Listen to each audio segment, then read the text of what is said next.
مقدس پالوس گلتیوں کی کلیسیا میں جس غلط بات کو پھیلایا گیا تھا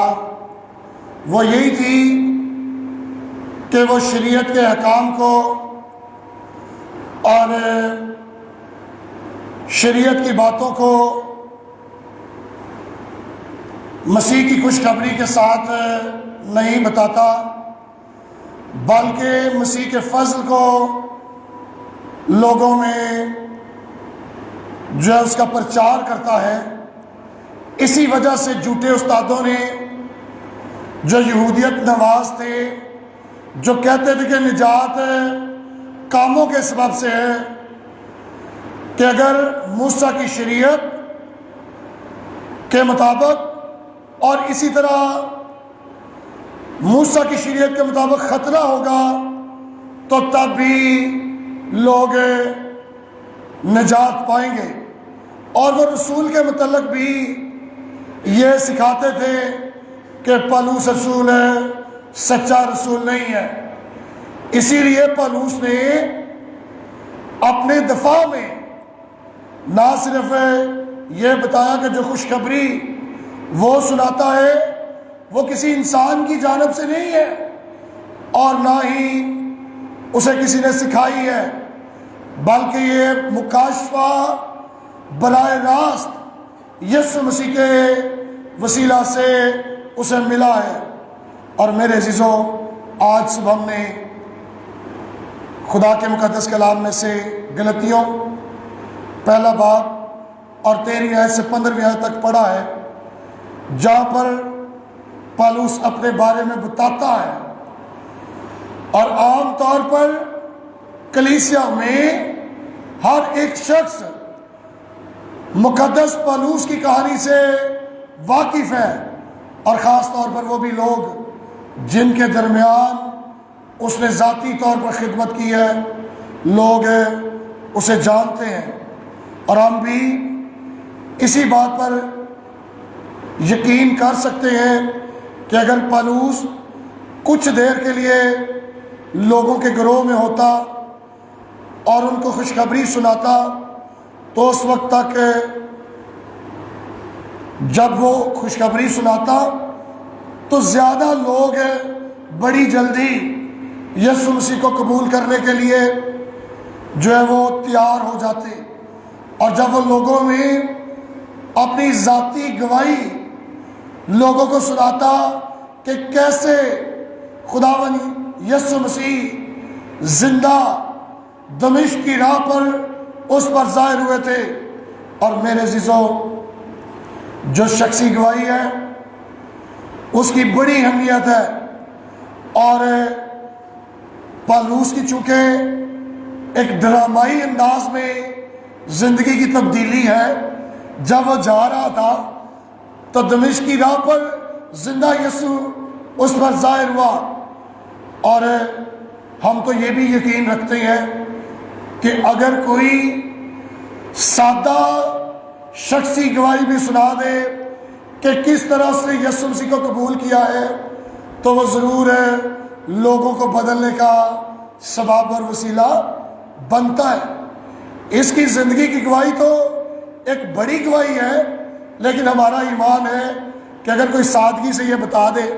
اگر آپ میرے ساتھ دیکھیں یوحنا کا پہلا عام خط 5واں باب اور اس کی 11ویں اور 12ویں 2 آیات خدا کے کلام میں یہ لکھا ہے، اور گواہی یہ ہے کہ خدا نے ہمیں ہمیشہ کی زندگی بخشی، اور یہ زندگی اس کے بیٹے میں ہے۔ جس کے پاس بیٹا ہے اس کے پاس زندگی ہے، اور جس کے پاس خدا کا بیٹا نہیں اس کے پاس زندگی بھی نہیں۔ اگر آپ سادگی سے یہ بتا دیں کہ یسوع کیسے آپ کی زندگی میں آیا تو یہ گواہی بھی انجیل کے ساتھ لوگوں میں خدا کے جلال کو ظاہر کرنے کا سبب بنتی ہے۔ لیکن لمحہ فکریہ ہے کہ آج لوگ شخصی گواہی ایسی نہیں سناتے۔ آج لوگوں کی گواہی صرف خادموں کے نام لے کر، چینلز کے نام لے کر اور اپنی بیماریوں کے بارے میں بتا کر اس کا اختتام ہو جاتا ہے۔ حالانکہ گواہی یہ ہے کہ جس کے پاس خدا کا بیٹا ہے اس کے پاس ہمیشہ کی زندگی ہے، اور جس کے پاس خدا کا بیٹا نہیں اس کے پاس زندگی بھی نہیں۔ یہ گواہی ہونی چاہیے۔ اور میرے عزیزوں، پالوس نے یہاں پر یہ بتایا کہ کیسے اس کا چال چلن یہودی تھا، کیسے وہ کلیسیا کو ستاتا تھا، تباہ کرتا تھا، اور کیسے وہ اپنی قوم کے ہم عمر لوگوں میں جو فریسی تھے ان میں ترقی کرتا جاتا، کتنا سرگرم اور پرجوش تھا۔ وہ یہ بتاتا ہے کہ کس طرح اس نے کلیسیا کو بہت زیادہ ستایا ہے۔ اگر آپ اس کے ستانے کے حوالے سے دیکھنا چاہتے ہیں تو آپ اعمال کی کتاب میں 8واں باب اور پہلی 3 آیات میں میرے ساتھ ذرا دیکھیے گا۔ اعمال 8واں باب اور پہلی 3 آیات خدا کے کلام میں سے ہم دیکھیں گے۔ یہ لکھا ہے، اسی دن اس کلیسیا پر جو یروشلم میں تھی بڑا ظلم برپا ہوا، اور رسولوں کے سوا سب لوگ یہودیہ اور سامریہ کی طرف میں پراگندہ ہو گئے، اور دین دار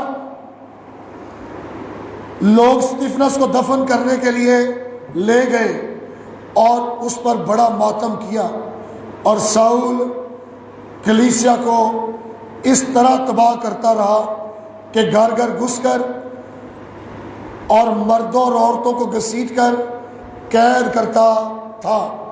یہ ساؤل جس کی تبدیلی آپ کو 9واں باب اعمال کی کتاب اس کی پہلی 2 آیات میں ملتی ہے، کہ یعنی یہ بتایا گیا ہے 9ویں باب کی پہلی 2 آیات میں کہ کیسے یہ سردار کہنوں سے مسیحوں کو تنگ کرنے، مارنے کے لیے پروانے لے کر جاتا تھا۔ اعمال 9واں باب۔ اور ساؤل جو ابھی تک خداوند کے شاگردوں کے دمکانے اور قتل کرنے کی دھن میں تھا، سردار کاہن کے پاس گیا، اس سے دمشق کے عبادت خانوں کے لیے اس مضمون کے خط مانگے کہ جن کو وہ ان طریق پر پائے، خواہ مرد خواہ عورت، ان کو باندھ کر یروشلم میں لائے۔ پالوس رسول ظلم و ستم کو ہم یہاں پر دیکھتے ہیں کہ کس طرح سے وہ مسیحوں پر، کلیسیا پر ظلم کرتا تھا۔ اور میرے مسیح میں عزیزوں، اس سے ظاہر ہوتا ہے کہ پالوس کی لگن بڑی سچی تھی، اور جس دن اس کا سامنا پہلی بار یسوع کی انجیل کے ساتھ ہوا تھا، یہ شخص جسے ایک نیا مکاشفہ مل گیا تھا، جو مسیح کا مکاشفہ تھا، جو انجیل تھی، اس کی زندگی یکسر بدل گئی، اور وہ پہلے بھی خدا کے ساتھ ان فریسیوں کی طرح تھا جو الگ تھے، چنے ہوئے تھے، لیکن جب اسے مکاشفہ ملا انجیل کا تو میرے عزیزوں، یہ شخص جو یہودیت کی ہٹ درمی تھی اس کو چھوڑ کر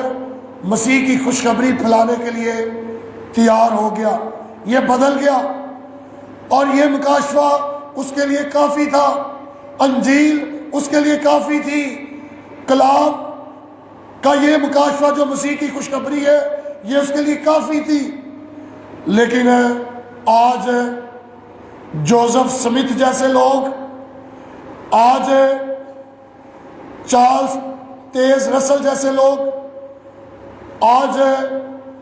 ایلن جی گولڈ جیسی خاتون جیسے لوگ جب نئے نئے مکاشفے تلاش کرتے ہیں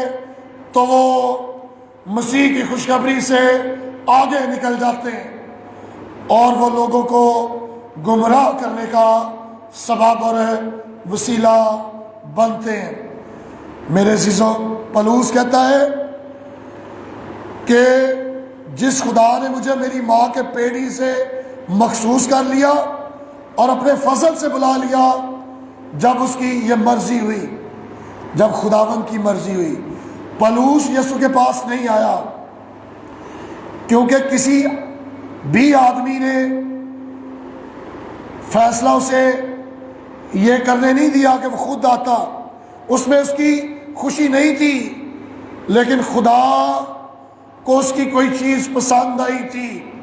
خدا کو اس کی لگن، اس کی وہ محنت جو وہ یہودیت کی حمایت میں مسیحوں کو مار کے کر رہا تھا، یہ پسند آئی، اور یسوع کو یہ چیز کسی نہ کسی طور پر ٹھیک لگی کہ وہ خداوند یسوع مسیح کی خوشخبری کے لیے کس طرح سے استعمال ہو سکتا ہے۔ اور یہ مثال خدا کے فضل کی ہے کہ وہ اپنا فضل کسی پر بھی کر سکتا ہے، کسی کو بھی بلا سکتا ہے۔ اور میرے عزیزو، ہمیں یہ پتہ ہے کہ پلوس کی بلاہٹ کسی کام کی وجہ سے نہیں تھی، کیونکہ اس نے خود بتا دیا ہے کہ اسے کب مخصوص کیا گیا؟ خدا نے مجھے میری ماں کے پیٹ ہی سے مخصوص کر لیا، لہذا خدا نے پلوس کو بلایا۔ اس سے پہلے کہ پلوس اس کے لائق ہونے کے لیے کچھ کرتا، خدا نے اس کے لیے کیا۔ پلوس کے مسیح ہونے سے پہلے اس نے بہت زور لگایا کلیسیا کو مارنے، قتل کرنے، گھسیٹنے کا، اور وہ بڑا پرجوش تھا۔ ایک بار جب پلوس نے یسوع مسیح کو دیکھ لیا، اس پر اس کا نور چمکا، وہ مسیح کی پیروی میں آ گیا، پھر اس نے اس بات پر زور دیا کہ وہ پہلے خدا کے لیے فریسی یعنی لگ کیا ہوتا، اب بیٹے کے لیے لگ کر لیا گیا، تاکہ وہ اپنے اس لفظ جو فریسی ہے، انگریزی زبان میں اسے افریزیو، جو یونانی سے اخذ ہے، اس کا مطلب ہے مذہبی اشرافیہ کا رکن جو لگ کیا ہوا ہے، اور یہ بتاتا ہے کہ میں پہلے فریسی تھا۔ اگر آپ دیکھیں فلپیوں 5واں باب 30 آیت، تو وہ اپنے بارے میں بتاتا ہے، کیا لکھا ہے؟ 8ویں دن میرا ختنہ ہوا، اسرائیل کی قوم اور بنیامین کے قبیلے کا ہوں، عبرانیوں کا عبرانی، شریعت کے اعتبار سے فریسی ہوں۔ یہ آلریڈی فریسی تھا، لیکن وہ حقیقتاً خدا کے لیے لگ نہیں تھا۔ پہلے وہ فریسی تھا لیکن مخصوص ڈیووٹیڈ یا لگ نہیں تھا۔ اب یسوع کے کام کے ذریعے سے وہ خدا کے لیے مخصوص کر دیا گیا، وہ چن لیا گیا، وہ لگ کر لیا گیا۔ اور یہ لفظ فریسی کے لیے مترادف ہے کہ چنا ہوا، لگ کیا ہوا۔ وہ مضبوطی سے اس بات پر یقین رکھتے تھے کہ وہ خدا کے لیے لگ گئے۔ اب جب یسوع اس پر ظاہر ہوا ہے تو یہ مسیح کے لیے لگ گئے۔ اور میں آپ سے بھی یہ کہنا چاہتا ہوں کہ ہمارے لیے گناہوں کی خوشخبری جو مسیح کے کفارے سے ہمیں نجات میں لاتی ہے، خدا کی فرزندیت میں لاتی ہے، ہمیشہ کی زندگی میں لاتی ہے، یہ کافی ہے۔ اور جب کرنتھیوں کو یسوع مسیح کے بارے میں پلوس نے بتایا تو اس نے پہلا کرنتھیوں 15ویں باب کی 2 آیت میں یہ بتایا کہ اسی خوشخبری کے وسیلہ سے تم کو نجات ملتی ہے، بشرطے کہ وہ خوشخبری جو میں نے تمہیں دی تھی یاد رکھتے ہو، ورنہ تمہارا ایمان لانا بے فائدہ ہے۔ جو انجیل، جو خوشخبری، جو مکاشفہ پلوس کو اور ہمیں تحریری صورت میں مل گیا ہے، یہ کامل ہے۔ اس لیے ہمیں نئے مکاشفات کی تلاش میں ہر وقت نہیں لگے رہنا چاہیے۔ اس لیے چونکہ یہی خوشخبری ہے جسے یاد رکھنے سے، جس کے ساتھ قائم رہنے سے نجات ملتی ہے، گناہوں کی معافی ملتی ہے، ہمیشہ کی زندگی ملتی ہے۔ یہ مکاشفہ ہمارے لیے کافی ہے، یہ مکاشفہ ہمارے لیے مکمل ہے، یہ مکاشفہ میری نجات کا سبب ہے۔ مجھے کسی نئے مکاشفے، نئی انجیل اور نئی باتوں کی ضرورت نہیں ہے۔ خدا نے میری نجات کا کام پورا کیا ہے، میں خدا کا شکر گزار ہوں۔ آپ بھی اسے یاد رکھیے، اس پر قائم رہیے اور ہمیشہ کی زندگی پائیے۔ خدا ہمیں اس انجیل پر قائم رہنے کا فضل بخشے، آمین۔ آئیے اپنے سر کو جھکائیں اور دعا مانگیں۔ بھائی وارث صاحب کے ساتھ مل کر دعا کریں گے، آئیے دعا کریں۔